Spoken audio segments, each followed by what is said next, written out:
সুখ দুঃখের কথা হইতেছে, ঈশ্বর এত দুঃখ কেন করেছেন, এই কথাটা হচ্ছে।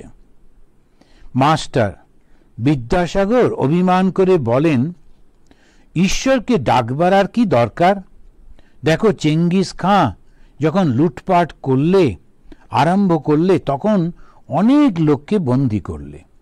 ক্রমে প্রায় 1 লক্ষ বন্দী জমে গেল। তখন সেনাপতিরা এসে বললে, মশাই, এদের খাওয়াবে কে? সঙ্গে এদের রাখলে আমাদের বিপদ, কি করা যায়? ছেড়ে দিল বিপদ। তখন চেঙ্গিস খাঁ বললেন, তাহলে কি করা যায়? ওদের সব বধ করো। তাই কচাকচ করে কাটবার হুকুম হয়ে গেল। এই হত্যাকাণ্ড তো ঈশ্বর দেখলেন, কই একটু নিবারণ তো করলেন না। তা তিনি থাকুন, আমার দরকার বোধ হচ্ছে না। আমার তো কোনো উপকার হলো না। মাস্টারমশাই ঈশ্বরচন্দ্র বিদ্যাসাগরের কথাগুলো ঠাকুরের কাছে বললেন। ঈশ্বরচন্দ্র বিদ্যাসাগর এই কথাগুলো বলেন। শ্রীরামকৃষ্ণ তিনি বলছেন, ঈশ্বরের কার্য কি বোঝা যায়? তিনি কি উদ্দেশ্যে কি করেন? তিনি সৃষ্টি, পালন, সংহার সবই করছেন। তিনি কেন সংহার করছেন আমরা কি বুঝতে পারি? আমি বলি, মা, আমার বোঝবারও দরকার নেই, তোমার পাদপদ্মে ভক্তি দিও। মানুষ জীবনের উদ্দেশ্য এই ভক্তি লাভ, আর সব মা জানেন। এই যে কথাটি বলছেন, মানুষ জীবনের উদ্দেশ্য এই ভক্তি লাভ।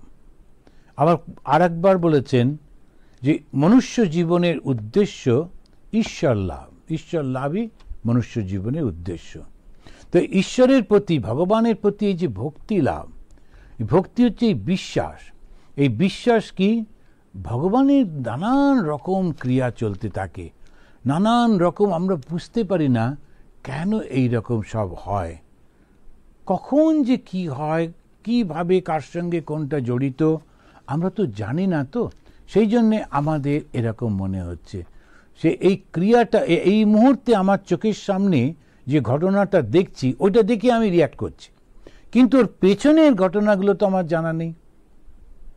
এই চেঙ্গিস খাঁ পরবর্তীকালে বা তার সমস্ত লোকেরা, তারা পরবর্তীকালে কিভাবে জন্মাবে, কিভাবে কষ্ট পাবে, সেটা তো আমরা জানি না।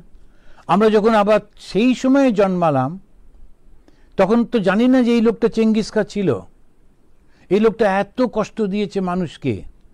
এবারে দেখলাম তার সারা গায়ে মানে একেবারে ঘা, পুঁজ, রক্ত, মানুষটা রাস্তার ধারে পড়ে আছে, কুকুর ঘেউ ঘেউ করছে, ছেলেরা পাগল বলে ঢিল ছুঁড়ছে। আমরা বলছি, আহারে, মানুষটার কত কষ্ট হচ্ছে। কিন্তু আমরা এখন এইটা যেটা দেখছি, এই মানুষটা তার আগে কি করেছে সেটা তো আমরা জানি না। সুতরাং এই ক্যালকুলেশন করা বড় কঠিন।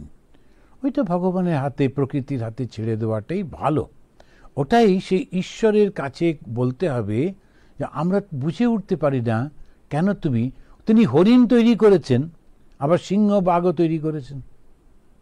তো এই যে সমস্ত জিনিসগুলো ঘটে চলেছে সারা দুনিয়া জুড়ে, তো সেইটা আমরা দ্বৈত ভাবের মধ্যে দিয়ে দেখছি। তো অদ্বৈত ভাবে ওরা বলবে না সবটাই মাইক, সবটাই কল্পনা, সবটাই তুমি ক্রিয়েশন করেছো, এটা নেই, এটা একটা অন্য ভাব। এই দ্বৈত ভাবে যখন আমরা দেখছি এটা আছে, কিন্তু আমি এটার সমস্ত সমস্যার সমাধান করতে পারবো না। আমার যেটুকু কর্তব্য সেটুকু আমি করে যাব।